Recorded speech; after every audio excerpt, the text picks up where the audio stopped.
Que la grâce et la paix vous soient données de la part de Dieu notre Père et de notre Seigneur Jésus-Christ. Shnor ki efra rutiun, asuz memer hormen, Yefissus Christos.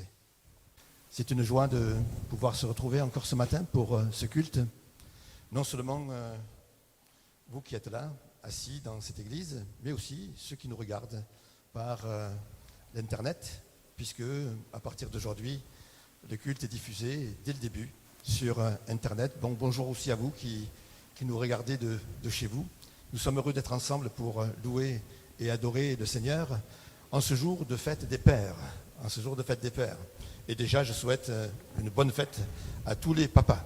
À tous les papas, pour les remercier aussi pour tout ce qu'ils ont pu faire pour les uns et les autres de leurs enfants. Je voudrais commencer ce culte en lisant le psaume 127, qui sera en rapport un petit peu avec le message d'aujourd'hui. Psaume 127.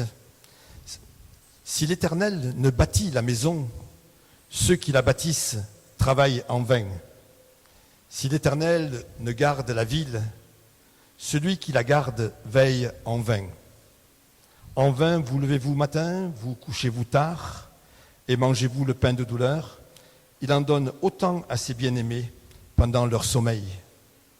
Voici des fils sont un héritage de l'Éternel.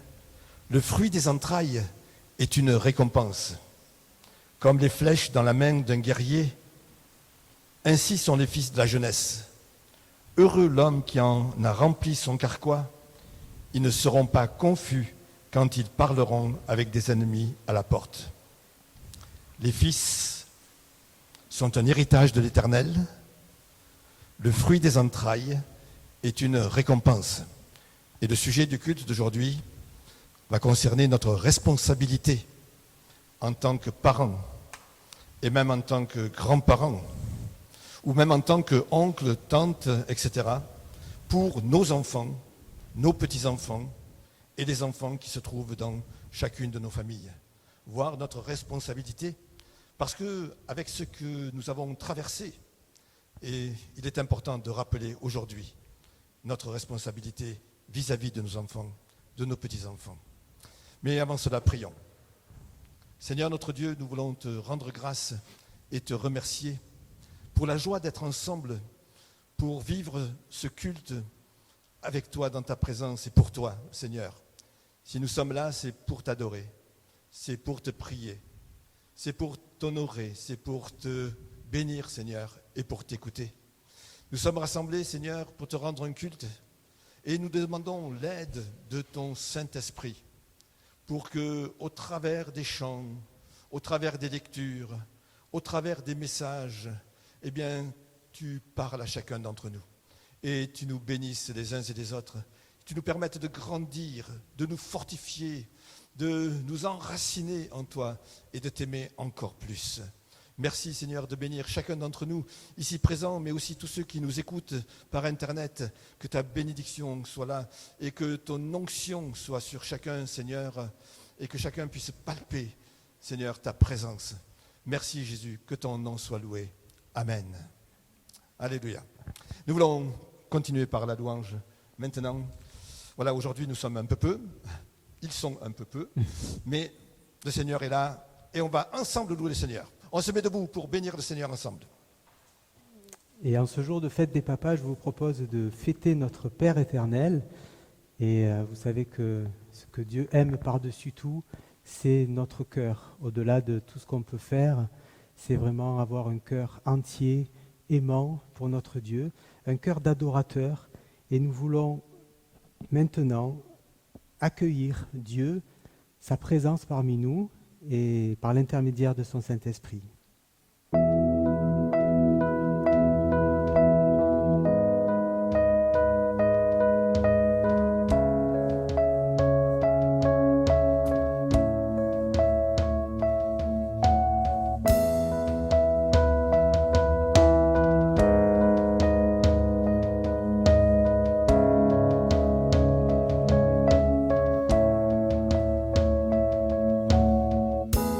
Ta grâce infinie remplit ma vie. Oui, je crois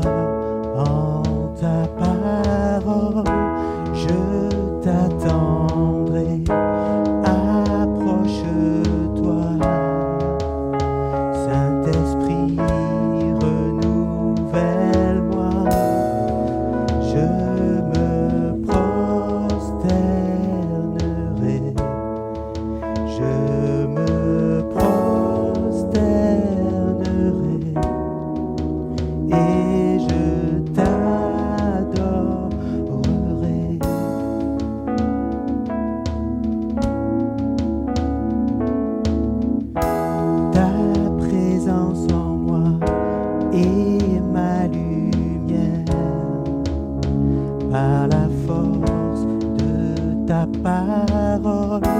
Tu me restaures, tu me rachètes, et ton esprit me libère. Je me prosternerai, je me prosternerai, et je t'adorerai.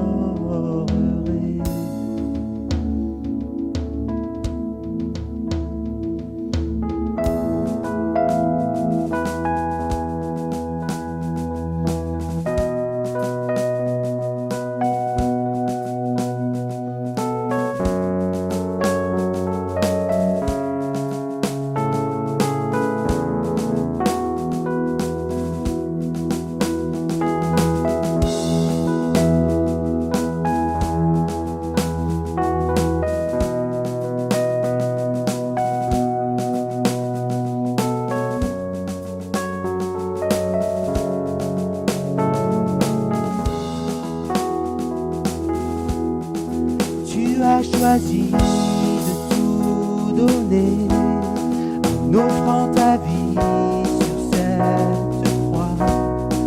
Grand est l'amour versé pour nous, c'est notre Dieu. Ressuscité, haut élevé, pour toujours tu es glorifié. Roi serviteur, sauveur du monde, c'est notre Dieu. Je me prosternerai,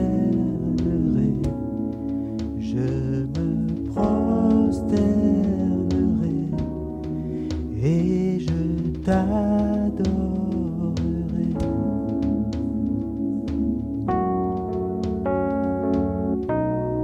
Je me prosternerai, je me prosternerai, et je t'adorerai.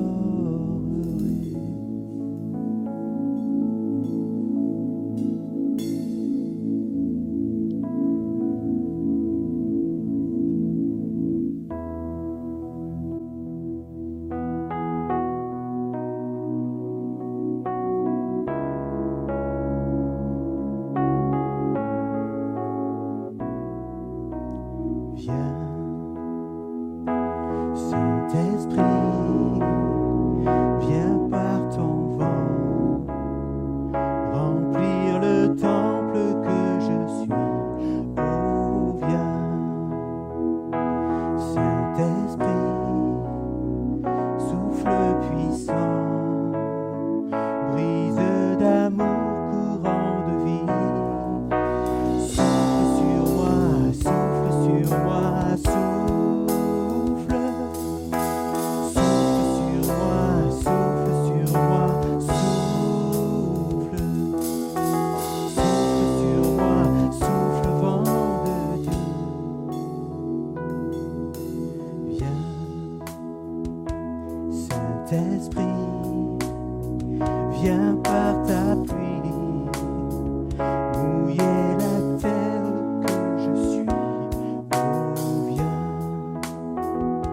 Saint-Esprit, flot impétueux, source d'amour, fleuve de vie. Coule sur moi, coule sur moi, coule. Coule sur moi, coule sur moi, coule. Coule sur moi, coule pluie de Dieu. Viens, Saint-Esprit, viens par ton feu, brûler l'offrande que je suis. Oh, viens, Saint-Esprit, feu dévorant, brasier d'amour, flamme de vie. Embrase-moi, embrase-moi, brûle. Embrase-moi,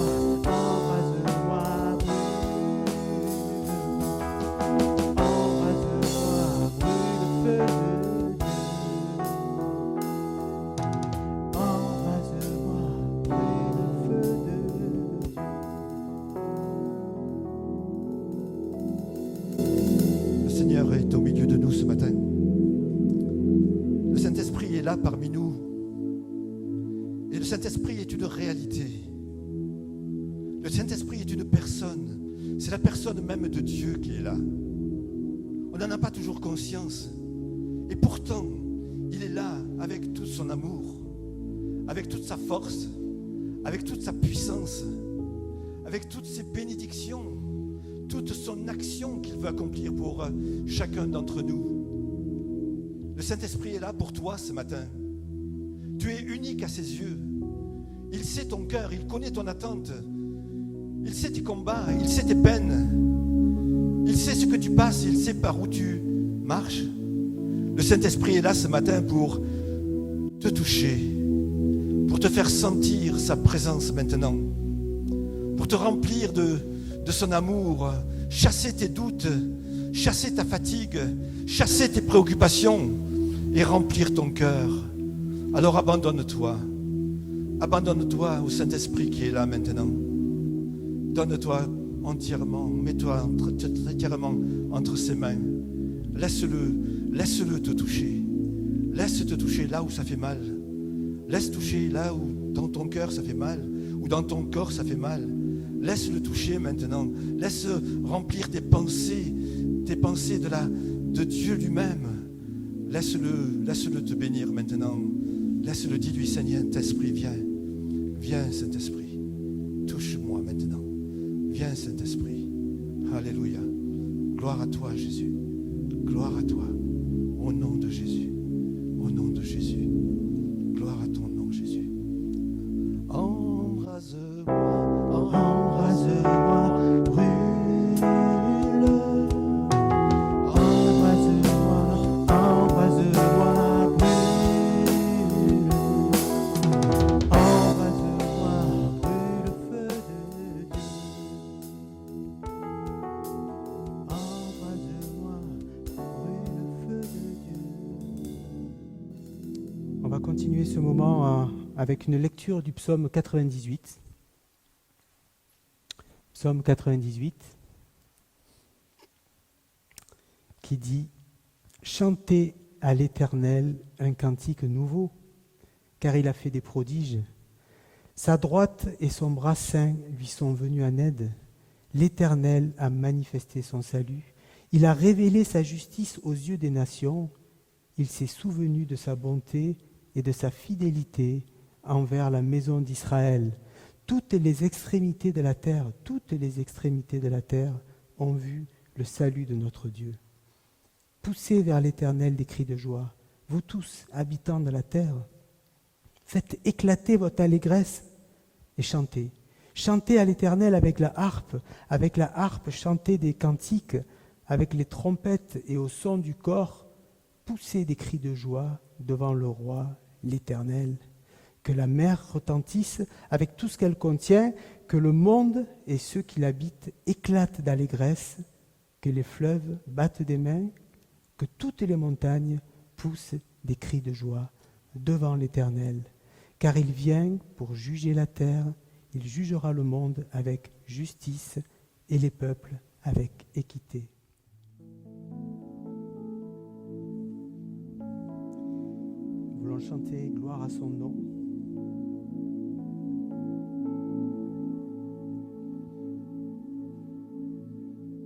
Je songe à l'infâme croix où Jésus fut meurtri pour moi.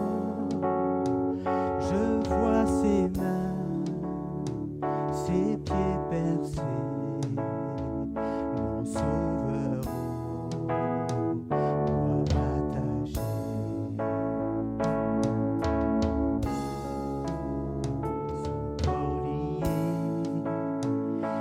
Larmes trempées dans le tombeau fut déposée, l'entrée scellée d'une lourde pierre.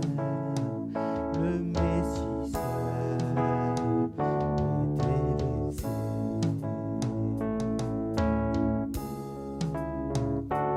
Oh, gloire au nom de notre Seigneur,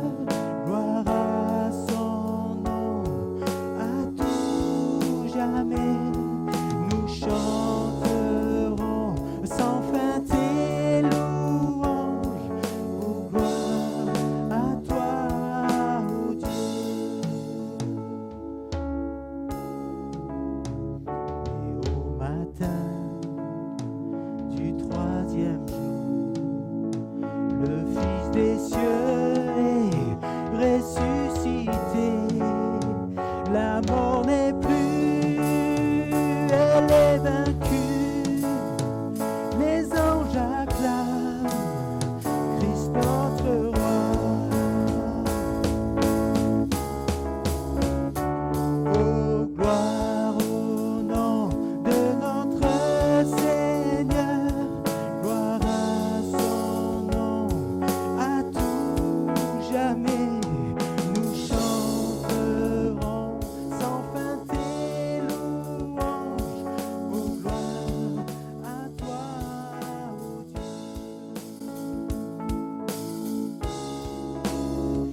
Il reviendra de blanc vêtu, percer la nuit, notre Jésus, et je serai parmi les saints, captivé par sa gloire sans fin. Oh, gloire au nom de notre Seigneur, gloire à son nom, à tout jamais. Nous chanterons sans fin tes louanges. Oh, gloire à toi, ô Dieu. Oh, gloire à toi, ô Dieu.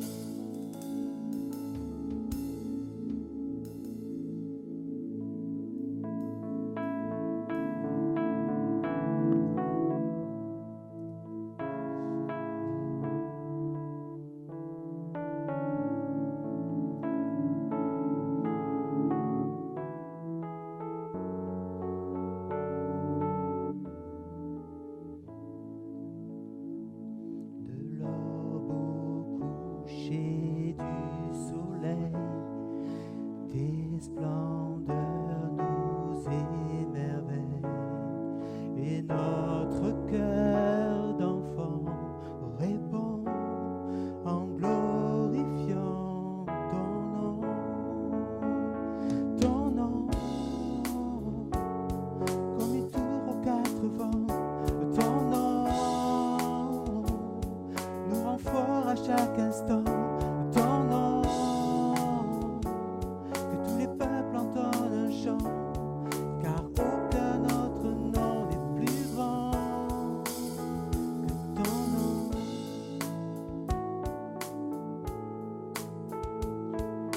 Jésus fortifie nos cœurs par ta grâce et ta grandeur, car c'est à toi que nous prions. Viens glorifier ton nom,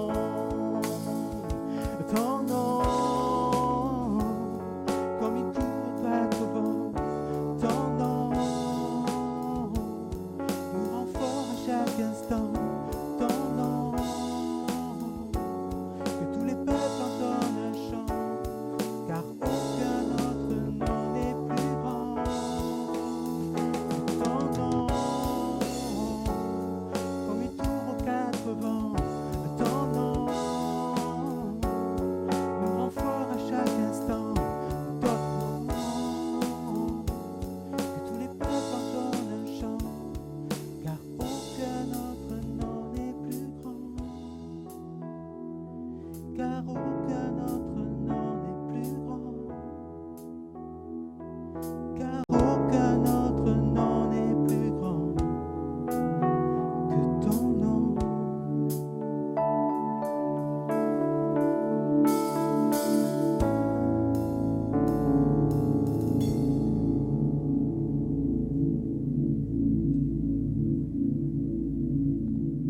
Seigneur, oh que notre nom n'est plus grand que ton nom,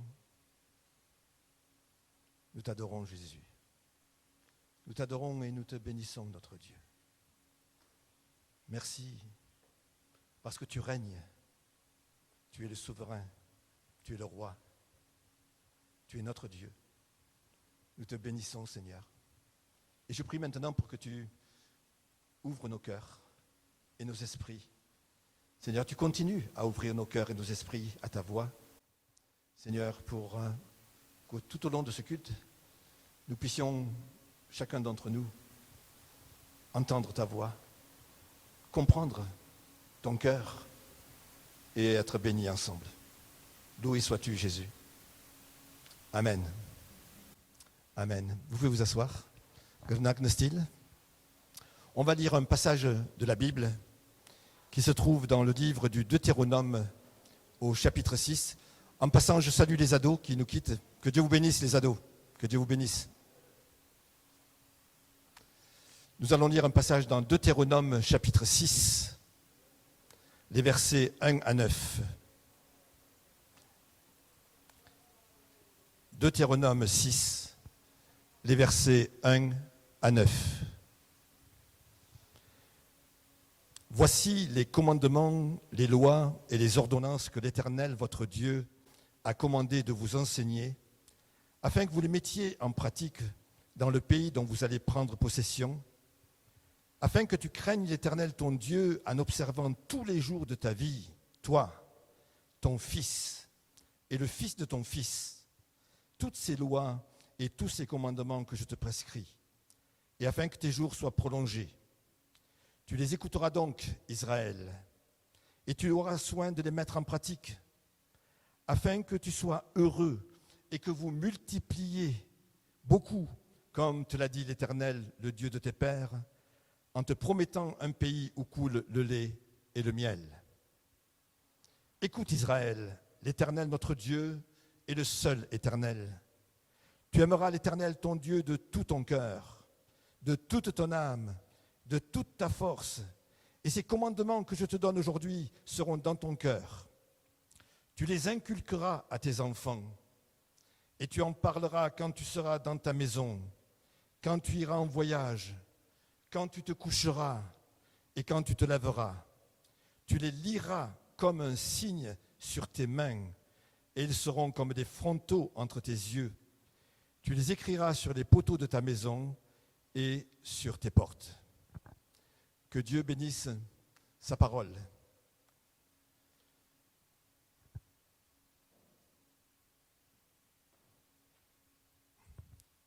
Le message que je vais vous adresser aujourd'hui, comme je l'ai dit tout à l'heure, s'adresse à nous, parents, à nous, grands-parents, et s'adresse aussi à tous qui avons dans nos familles des enfants. Depuis le mois de mars, nous vivons des temps incertains, et malgré le déconfinement et un retour progressif à une vie normale, un certain malaise continue à habiter le cœur des hommes quant à leur présent et à leur avenir. Beaucoup perdent leur emploi, beaucoup sont à la limite de la précarité et même de la pauvreté, si ce n'est pas déjà le cas. Le mécontentement et la violence sont de nouveau de mise. L'économie du pays est au plus bas. Et dans plusieurs pays du monde, c'est la catastrophe. En regard de la situation actuelle, et outre les problèmes d'aujourd'hui, il nous vient immanquablement à l'esprit la question de ce que nous réserve le temps à venir, et particulièrement celle de l'avenir de nos enfants, de nos petits-enfants. Dans quel monde vont-ils vivre?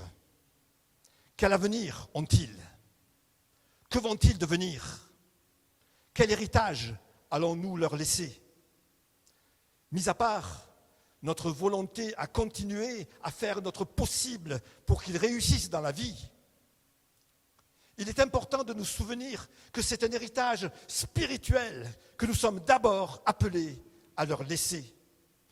Et c'est là parce que c'est cet héritage-là qui leur permettra de faire face aux situations qu'ils rencontreront, qui les remplira d'espérance, qui leur permettra de vivre avec l'aide de Dieu et dans la présence de Dieu pour affronter et surmonter tout ce qui arrivera encore ici-bas.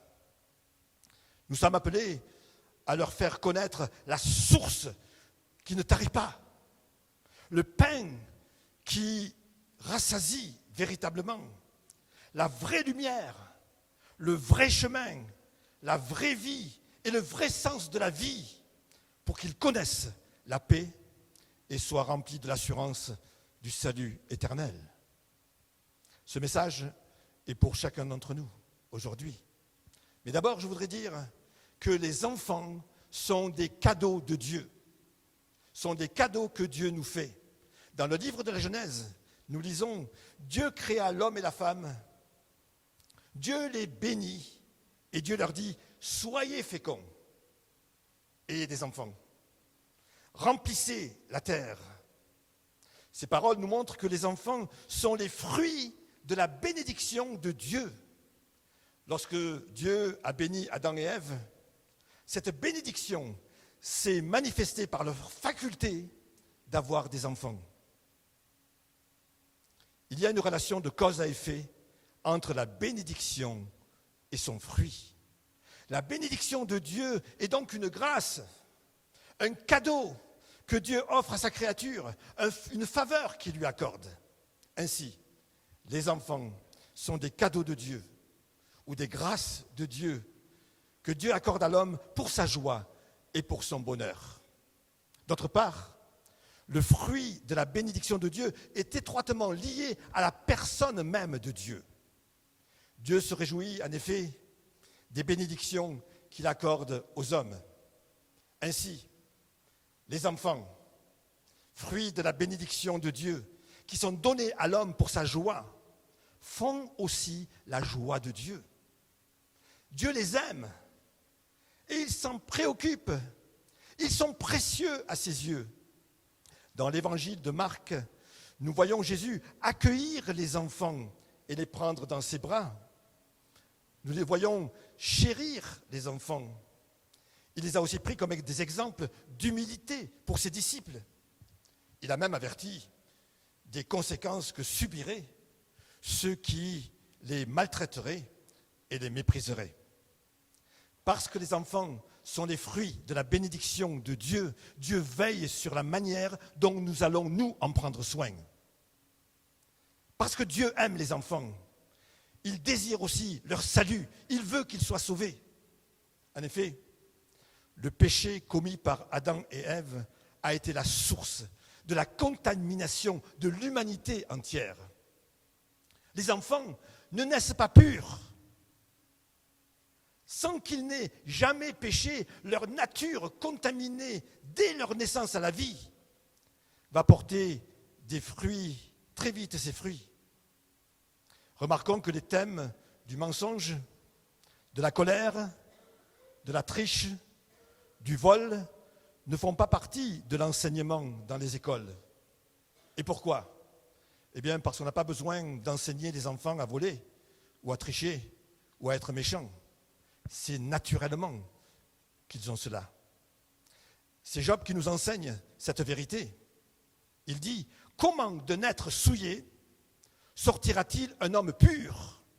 Il n'en peut sortir aucun. Et dans le psaume 51, c'est le roi David qui confirme cette pensée lorsqu'il dit, oui, je suis marqué par le péché depuis que je suis né. Plongée dans le mal depuis que ma mère m'a porté en elle. Étant elle-même dotée d'une nature pécheresse, la mère du psalmiste lui a transmis cette même nature. En désobéissant à Dieu et en péchant contre lui, Adam et Ève ont altéré leur nature. Elle est devenue pécheresse et en conséquence, leurs enfants et l'humanité entière a été contaminée. S'étant perdus eux-mêmes, ils ont aussi entraîné dans leur chute leurs enfants et tous les hommes. Et c'est dans ce sens que l'apôtre Paul dit dans l'Épître aux Romains, tous ont péché et sont privés de la gloire de Dieu. Il n'y a point de juste, pas même un seul. Ainsi, en intervenant pour le salut des hommes, Dieu intervient aussi pour le salut de leurs enfants. C'est pourquoi, étant des enfants de Dieu, il est important de comprendre la responsabilité que nous avons, nous, vis-à-vis de nos enfants ou petits-enfants. Je prendrai 3 exemples. Le premier, c'est celui de Noé. Noé avait 3 garçons, Sem, Cham et Japheth. Le désir de Dieu était de sauver Noé et sa famille, ainsi que tous les hommes. C'est pourquoi Dieu parle à Noé et lui révèle son plan. Il lui dit, tu vas construire une arche. La Bible dit que Noé était un prédicateur de la justice. Pendant 120 ans que dura la construction de l'arche, Noé a prêché la parole de Dieu à ses contemporains. Grâce à Noé, le salut pour les hommes de son temps, mais aussi le salut pour ses enfants, pour sa famille, est devenu une réalité et une grande opportunité. Et cela a été possible parce que Noé était juste et intègre, nous dit la Bible. Parce que Noé avait la foi, nous dit le livre des Hébreux. Parce que Noé obéissait à Dieu, nous dit le livre de la Genèse. Parce que Noé avait le désir de sauver sa famille. Et pour cela, il s'est mis au travail. C'est grâce à sa foi, à sa vie conforme à la volonté de Dieu, à son obéissance à la voix de Dieu et à son souci concernant sa famille que la famille de Noé put être sauvée. Construire l'arche dans les conditions de l'époque, au milieu d'une génération d'hommes corrompus, n'a pas été chose facile pour Noé. Il a fallu qu'il travaille dur, qu'il persévère, malgré les moqueries des hommes, et peut-être même l'incompréhension des siens.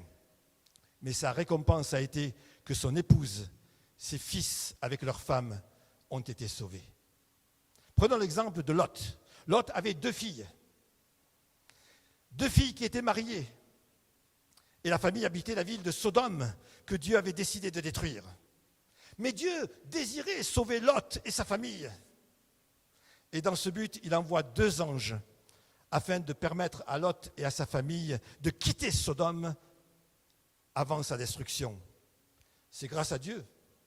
Mais c'est aussi grâce à Lot que le salut de sa famille va devenir une réalité. Lot accueille les anges chez lui et fait preuve d'une grande hospitalité. Lot parle et avertit du danger ses gendres et ses filles. Lot était un homme juste et pieux qui était tourmenté par le mal qu'il voyait continuellement autour de lui. Ainsi, grâce à la piété de Lot, à l'accueil qu'il a fait aux messagers de Dieu, à la tristesse et au tourment que provoquait en lui le mal ambiant, et à sa volonté d'annoncer aux siens le jugement et l'urgence de sortir de Sodome, Lot et sa famille furent sauvés, exception faite de ses gendres qui n'ont pas voulu croire. Notons que Dieu donne cette responsabilité à Lot, comme il a donné cette responsabilité à Noé. Et le 3e exemple, c'est l'exemple de Rahab. La ville idolâtre de Jéricho allait être détruite par Israël. Josué envoie 2 espions pour reconnaître les lieux. Ils arrivent chez Rahab, une prostituée, qui semble être aussi une aubergiste. C'est l'attitude de Rahab dans cette situation qui va entraîner le salut de sa maison. Rahab accueille les espions chez elle et les sauve en les cachant. Rahab était animée de la crainte de Dieu. Elle dit, l'Éternel, je vois, vous a donné ce pays. Rahab avait entendu parler du passage de la mer Rouge et de tout ce que Dieu avait accompli pour Israël. Et dans le livre des Hébreux, il est dit que Rahab fut sauvée grâce à sa foi.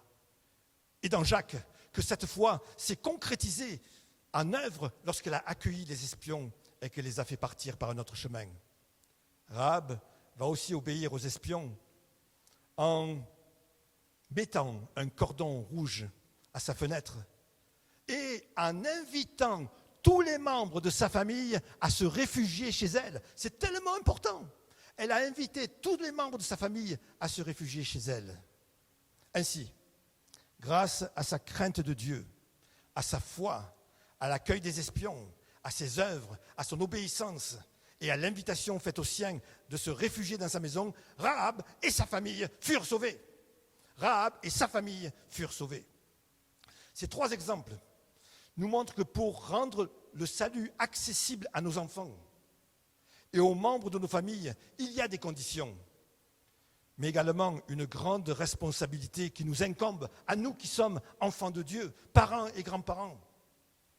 Il nous revient à nous de rendre le salut accessible à nos enfants et à nos familles par notre foi, par notre piété, par notre obéissance et notre soumission à la parole de Dieu, mais aussi par notre crainte de Dieu, une vie conforme à sa parole, à notre témoignage, à notre exemple, à nos avertissements et à notre invitation à s'approcher de Dieu et à venir dans sa maison. Il nous revient à nous de toujours les encourager à persévérer. Alors, comment est-ce que nous allons faire d'une manière concrète? La première chose, nous devons faire preuve de détermination. Nous voyons cela dans Josué. Josué exhorte le peuple à servir l'Éternel avec intégrité et fidélité. Il les invite à choisir quel Dieu ils vont servir. Et là, Josué se lève devant tout le monde et que dit-il? Moi et ma maison, nous servirons l'Éternel. Quelle détermination! Moi et ma maison, nous servirons l'Éternel. Josué était déterminé à servir Dieu avec toute sa maison. Il est prêt à mettre tous les moyens en œuvre et à faire tous les sacrifices pour y parvenir. Il n'a pas seulement le souci de son propre salut, mais également celui de ses enfants, celui de sa famille. Il est important d'être animé de la même détermination et de faire tout ce qui est nécessaire pour nos enfants et les membres de nos familles, afin qu'ils connaissent le Seigneur. Si nous sommes enfants de Dieu, nous ne pouvons pas nous permettre d'être négligents, d'être laxistes, d'être tièdes, tolérants et légers dans notre vie avec Dieu, ce qui aurait des conséquences tragiques. Ne prenons pas non plus le risque d'être trop condescendants avec nos enfants, de tout laisser passer, de trouver toujours des excuses, de leur présenter un évangile à bon marché. Pour cela, notre amour pour Dieu et notre attachement seront essentiels. La détermination. La deuxième chose, c'est donner de l'importance à la parole de Dieu. Donner de l'importance à la parole de Dieu. C'est ce que nous avons lu dans le livre du Deutéronome. Il est dit, la parole de Dieu doit être dans ton cœur. Ses commandements seront dans ton cœur. Lorsqu'on parle de cœur, on parle d'amour. La parole de Dieu doit être présente dans mon cœur. Je dois l'aimer. Je dois la chérir. C'est le psaume 119 qui est merveilleux à ce sujet. Lorsque le psalmiste dit « Je fais mes délices de tes statuts ». Je fais mes délices de tes statuts. Combien j'aime ta loi. Est-ce que ça nous arrive de dire ça à Dieu le matin? Combien j'aime ta loi. Combien j'aime ta parole. Tes préceptes sont admirables. Le cœur est aussi la partie la plus profonde de la personnalité. Il est l'organe intérieur et caché, la source même de la foi, de l'amour et de la vie. Mes enfants doivent voir combien j'aime la parole de Dieu. C'est important. Mes enfants doivent voir combien j'aime la parole de Dieu. Quelle place elle tient dans ma vie. Combien j'y suis attaché et combien j'en tiens compte. Ils doivent voir que mon amour pour Dieu et sa parole est ancré au plus profond de moi-même, qu'il est le fondement même de ma vie. C'est ma vie. Deuxième chose que dit le Deutéronome, la parole doit être dans ta bouche. La parole doit être dans ta bouche. Tu les inculqueras à tes enfants, tu en parleras. C'est de l'abondance du cœur que la bouche parle, nous dit Jésus. En tant qu'enfants de Dieu, nous avons la responsabilité de parler de Dieu à nos enfants. Nous avons la responsabilité de parler de Dieu à nos enfants, de leur lire la parole, de leur raconter les écrits de la Bible, de leur apprendre à prier, de leur faire connaître Dieu et de les enseigner. Et à quel moment? Le texte le dit, au lever, au coucher, tout le temps, pendant les vacances, à tout moment. Nous devons aussi les habituer à la notion de la vie communautaire, à l'importance de l'Église, en les envoyant à l'école du dimanche, en les amenant à l'Église. C'est tellement important, tellement important. Troisième chose, la parole doit être sur tes mains. Tu les liras comme un signe sur tes mains. Dans la Bible, la main est le symbole de l'activité. La parole de Dieu désignée comme un signe sur la main montre qu'elle doit être la base et l'inspiratrice de toute mon activité, de mon travail, de mon dévouement, de mon service, de ma disponibilité, de toute ma vie. Elle est à la base de tout ce que je fais, de tout ce que je fais. Pour le dire autrement, ma vie de chaque jour doit être conforme à la parole de Dieu et doit être imprégnée, inspirée et concrétisée par la parole de Dieu. Au psaume 119, nous lisons « Ta parole est une lampe à mes pieds et une lumière sur mon sentier. » La parole de Dieu sur ma main va se révéler à mes enfants à quel moment? Eh bien, lorsque je vais tendre ma main vers eux, lorsque je vais les caresser, lorsque je vais les prendre dans mes bras, lorsque je vais les soutenir, lorsque je vais les fortifier, lorsque je vais les aider. Et pas seulement mes enfants, mais tout le monde, mon prochain également. Et puis, la parole de Dieu doit être sur mon front, ici, sur mon front. Entre les yeux, ils seront comme des frontons entre tes yeux. Le front exprime la volonté, la force de caractère, la détermination, la consécration. Aaron portait à son front une lame d'or qui était gravée « Sainteté à l'Éternel ». C'était le signe de sa consécration. La parole de Dieu, comme signe sur le front, va se manifester par mon zèle pour le Seigneur, ma volonté de l'aimer et de le servir, ma consécration et mon engagement à son service. C'est ce que mes enfants et mon prochain vont voir et le verront dès le matin, à mon réveil, et quelquefois pendant la nuit. La pensée n'est pas très loin du front. Nous avons aussi l'image d'une pensée qui est constamment renouvelée par cette parole. Nos enfants et notre prochain verront que nous sommes animés de la pensée de Dieu. Ils verront que nous sommes animés de la pensée de Dieu. Dans l'Épître aux Romains, l'apôtre Paul dit « Soyez transformés par le renouvellement de votre intelligence. » Et enfin, cette parole doit être sur les poteaux de ta maison et sur tes portes. Tu les écriras, les poteaux de ta maison et sur tes portes. La maison tout entière, avec ses poteaux, avec ses portes et toutes ses pièces, devait être imprégnée de la parole de Dieu. Devait être imprégné de la parole de Dieu. Et cela nous montre que la parole de Dieu doit être le fondement de la vie de notre maison, de notre vie personnelle, de notre vie de famille et de notre vie d'église. Elle doit en même temps régir chaque domaine de notre existence. Travail, loisirs, vie de couple, vie de famille, projet. Fondement, la parole de Dieu.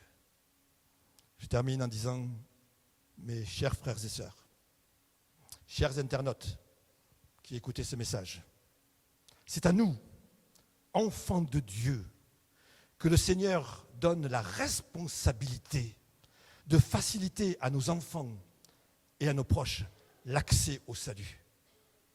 Si nous prenons à cœur ces paroles, et si avec l'aide de Dieu, nous les appliquons, moi le premier, bien sûr, nous pourrons alors croire à la réalisation de cette merveilleuse promesse que l'on trouve dans le livre des Actes. Crois au Seigneur Jésus et tu seras sauvé, toi et ta famille. Mais croire, vous voyez, tout ce que je viens de dire, c'est dans le mot croire. C'est dans le mot croire. C'est pas automatique. C'est pas automatique. Crois au Seigneur Jésus. Vis avec l'aide de Dieu tout ce que Dieu t'a dit, tout ce que Dieu m'a dit. Parce que je n'ai pas tout dit, il y a certainement autre chose. Mais en tout cas, sur ce texte du Deutéronome, c'était important. Vivons notre vie chrétienne ouvertement, dans notre maison, du matin au soir. Enseignons nos enfants, parlons-leur, écrivons sur les murs des versets bibliques, etc. Enseignons nos enfants, montrons-leur notre amour pour Dieu, notre amour pour sa parole. Montrons-leur. Et eux-mêmes, un jour, seront visités par le Seigneur. Et puis, lorsque je réfléchissais tout à l'heure à cela, je me disais, mais finalement, c'est tellement important. Pourquoi ? Parce que si mes enfants connaissent le Seigneur, ils vont pouvoir le transmettre à leurs enfants. Et si leurs enfants connaissent le Seigneur, ils vont pouvoir les transmettre à leurs enfants. Mais dans le cas contraire, si mes enfants ne sont pas au Seigneur, que vont-ils transmettre à leurs enfants ? Et leurs enfants, que vont-ils transmettre à leurs enfants ? Alors, je suis conscient que ce n'est pas une tâche facile, mais il faut réaliser cela. Et moi-même, je me sens tellement faible devant cette tâche de parent ou de grands-parents. Combien je ressens le besoin de l'aide de Dieu. Mais en tout cas, ce que Dieu me demande à moi, c'est d'être déterminé, c'est de le vouloir, c'est d'avoir la vision de cela et de faire les sacrifices qu'il faut faire, même si ce n'est pas facile. Et même si on a quelquefois l'impression qu'on embête nos enfants, qu'on leur casse les pieds, eh bien cassez-leur les pieds. Cassez-leur les pieds à vos enfants. Cassons-leur les pieds. Ça ne fait rien s'ils ne sont pas d'accord. Ça ne fait rien s'ils nous crient dessus. Ça ne fait rien s'ils se détournent de nous. Cassons-leur les pieds avec amour. Avec amour, bien sûr. Mais c'est surtout notre exemple. C'est surtout notre exemple, frères et sœurs. Nous avons des enfants, nous avons des petits-enfants. Et ceux qui n'ont pas d'enfants, ils en auront peut-être. Ils en auront peut-être. Mais ceux qui n'ont pas eu d'enfants, peut-être qu'ils ont des neveux, peut-être qu'ils ont des nièces, peut-être qu'il y a d'autres enfants dans la famille. On a cette même responsabilité, chacun d'entre nous. L'important, ce n'est pas que mon enfant réussisse sa vie. Je m'en fous qu'ils gagnent de l'argent ou pas. Je m'en fous s'ils ont un métier ou pas. Je m'en fous de tout cela. Pour moi, l'important, c'est d'abord qu'ils connaissent le Seigneur. Alors le reste, je le ferai aussi avec l'aide de Dieu, pour qu'il ait une situation, etc. Et je l'encouragerai. Et on le fait tous, c'est vrai. Mais la priorité, c'est que mon enfant connaisse le Seigneur et qu'il soit sauvé. C'est ça qui est important. C'est ça qui est important. Et lorsqu'on passe par une période comme le coronavirus, alors on se rend encore plus compte de l'importance de cela, parce que les temps sont difficiles et ils deviendront certainement beaucoup plus difficiles dans l'avenir. Alors, frères et sœurs, orientons notre regard sur le Seigneur et avec l'aide de Dieu, par la force du Saint-Esprit, mettons toute notre ardeur pour prier pour nos enfants, mettons toute notre ardeur pour les enseigner, mettons toute notre ardeur pour les tirer vers le Seigneur. Et ne négligeons pas la parole de Dieu, ne négligeons pas l'Église, ne négligeons pas les moyens que Dieu nous donne aujourd'hui, parce que du jour au lendemain, on n'aura peut-être plus ces moyens. Dernièrement, on ne pouvait plus venir à l'Église. Peut-être un jour, il n'y aura plus d'église. Peut-être un jour, il n'y aura même plus la parole de Dieu. Il n'y aura même plus la parole de Dieu. On ne la trouvera pas. Mais aujourd'hui, on a l'église. On a la parole de Dieu. On a des moniteurs et monitrices d'école du dimanche. On a encore des pasteurs. J'espère qu'il y en aura encore dans l'avenir. Je ne sais pas s'il y en aura encore dans l'avenir. Mais aujourd'hui, alors que Dieu nous donne encore tout cela, sachons en profiter. Sachons en profiter. Que Dieu vous bénisse. Amen. Prions ensemble. À Rotingue. Seigneur, je voudrais te remercier. Je n'ai rien à ajouter, Seigneur. Je ne sais même pas ce qu'il faut ajouter à tout cela. Mais ce n'est pas pour moi de rajouter quoi que ce soit. C'est à toi, Seigneur, de travailler dans mon cœur et dans nos cœurs pour prendre conscience de notre responsabilité pour le salut de nos enfants, de nos petits-enfants, des enfants qui sont dans notre famille, dans nos familles. Je te demande cette grâce, Seigneur. Ton aide, Seigneur. Ce n'est pas toujours facile. Oh, Seigneur, ils n'écoutent pas souvent. Seigneur, on attendrait des choses, mais ça ne vient pas. Mais Seigneur, tu nous apprends à te faire confiance, à ne pas nous décourager, mais à persévérer. Mais en tout cas, à payer le prix qu'il faut pour cela. Je te prie de nous aider à payer ce prix, de bénir chacun d'entre nous ici présents, chacun des internautes, là où ils se trouvent, que ta bénédiction soit sur chacun et sur leur famille. Merci Jésus, que ton nom soit béni. Amen. Amen. Et on va continuer à bénir le Seigneur avec ce chant qui dit « Bénissez le Seigneur ».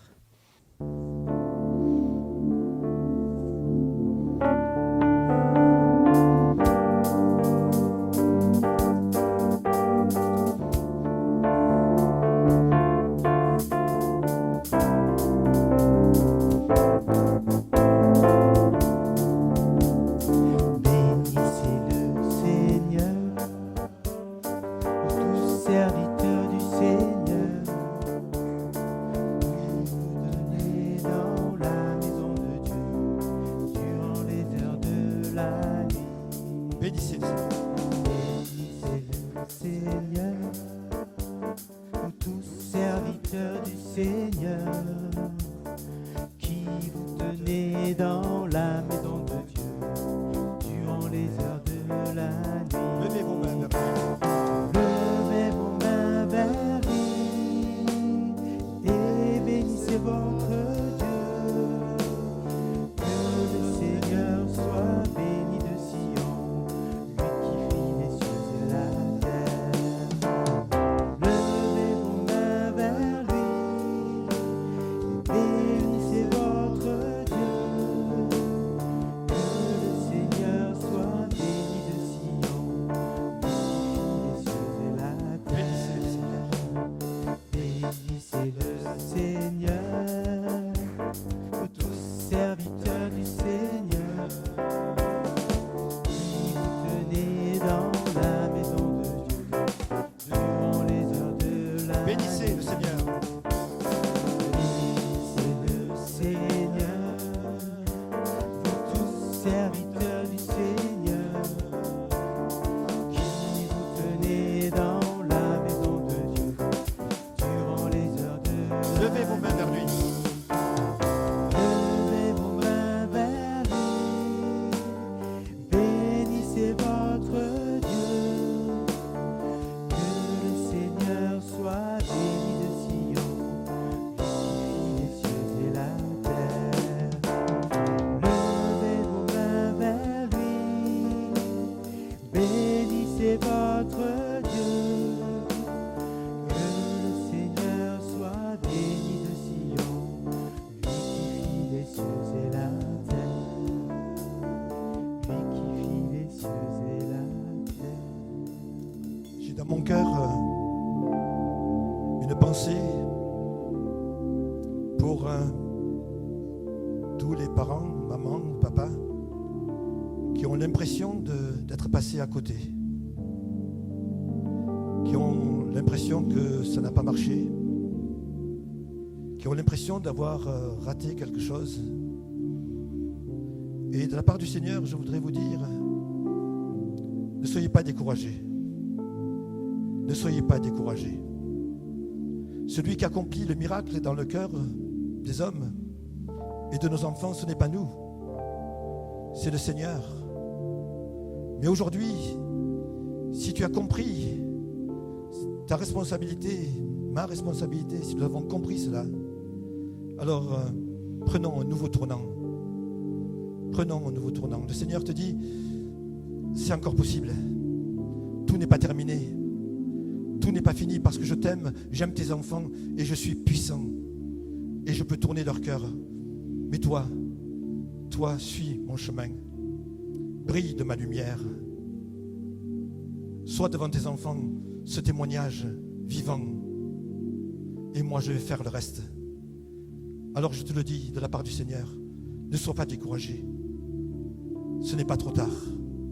Ce n'est pas trop tard pour tes enfants. Seigneur, merci pour ta parole et je bénis mes frères et sœurs. Je bénis tous les papas, mamans et grands-parents et oncles, tantes. Je les bénis en ton nom, Seigneur. Et que vraiment, et moi le premier, et pour chacun d'entre nous, tu nous aides à être ces lumières pour nos enfants, nos petits-enfants. Merci parce que toi, tu es le Tout-Puissant et que toi, tu as promis, Seigneur, d'accomplir le reste et de les sauver. Merci, Jésus. Que ton nom soit loué. Je voudrais aussi penser à tous ceux qui sont malades aujourd'hui. tous ceux qui sont dans l'inquiétude pour aujourd'hui, demain ou l'avenir. Tous ceux qui souffrent aussi de douleur, que ce soit la douleur d'un deuil ou que ce soit la douleur d'une maladie ou la douleur d'un souci. Tous ceux qui sont dans l'inquiétude, au nom de Jésus, je vous bénis maintenant. Et je prie, Seigneur, pour que tu poses ta main. Je te demande de guérir les malades. Tu les connais, Seigneur. Et il n'y a rien d'impossible pour toi. Non seulement je te demande de les guérir, mais je te demande de les remplir de ta paix. Remplis-les de ta paix. Et que, Seigneur, leur cœur soit dans la réjouissance de la présence de ta lumière en ces personnes.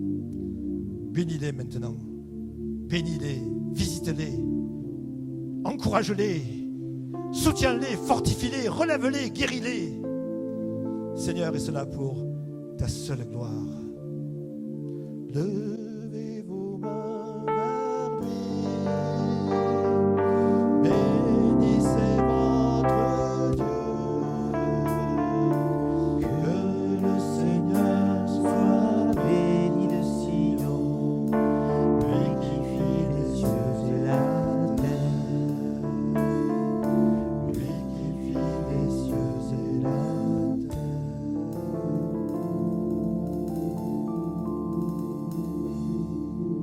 Amen. Amen. Voilà, que Dieu soit béni et que Dieu bénisse sa parole. Je crois que nous avons reçu ce matin, moi le premier, nous avons reçu de la part de Dieu. Je voudrais faire 2-3 annonces. Donc je vous rappelle que mercredi soir, nous avons notre partage biblique de 20h à 20h30. Voilà, on est content d'avoir ce moment avec tous ceux qui se connectent sur Zoom, donc mercredi soir. Et à 21h, il y aura une rencontre des jeunes. Une rencontre des jeunes mercredi soir à 21h. Le jeudi soir, on a commencé nos rencontres aussi de partage et de prière. Voilà, nous étions 10. Voilà, on n'a pas dépassé 10 ou 12, je ne sais plus. Hein? En tout cas, on passe un moment là de partage où on peut discuter, parler sur la parole de Dieu. Et puis on va apporter des sujets de prière aussi, prier ensemble également. Voilà, donc il y a une grande rencontre d'adolescents samedi à 18h au Centrani. Voilà, nous allons terminer notre culte par un chant. Et puis pendant ce chant, nous prendrons aussi notre offrande. Nous ramasserons notre offrande. Voilà, je vous dis encore, avant de terminer, ne sortez pas tous ensemble. Hein. Respectons encore les consignes. C'est important. On se met debout pour chanter le dernier chant avec notre collecte.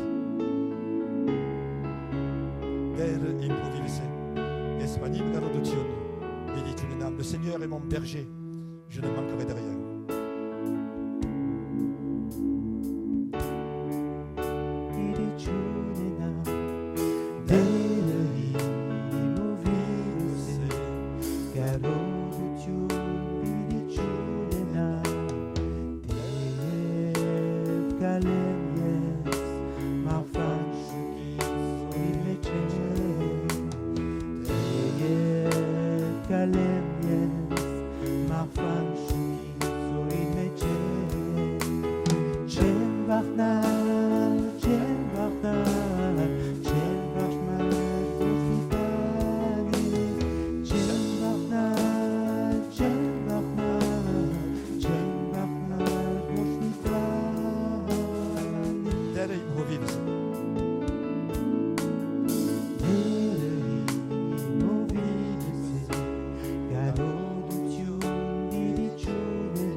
Airmer voyerginesies. Sur Pieretsi ananko. Yegetse arkaitiunko. Yeretsi gamko. Morbes ergines ivergri. Satsmer anabazor. Durmezaisor. Yevtor mezes pardismer. Morbes yevmeng tonk merots bardabanats. Yev midanir smezi portsutiun. Alpergial zichare. Zikoye arkaitiun. Yev zurutiun. Yev park. Havidianas. Havidinitz. Amen. Maintenant, que la grâce de notre Seigneur Jésus-Christ, l'amour infini de notre Dieu et la communion du Saint-Esprit soient avec chacun d'entre vous, que Dieu vous garde, vous bénisse, vous accompagne. Allez dans la paix du Seigneur. Amen. Amen. Je vous souhaite une bonne journée et une bonne semaine à chacun et aussi à vous, les internautes. Que Dieu vous bénisse également.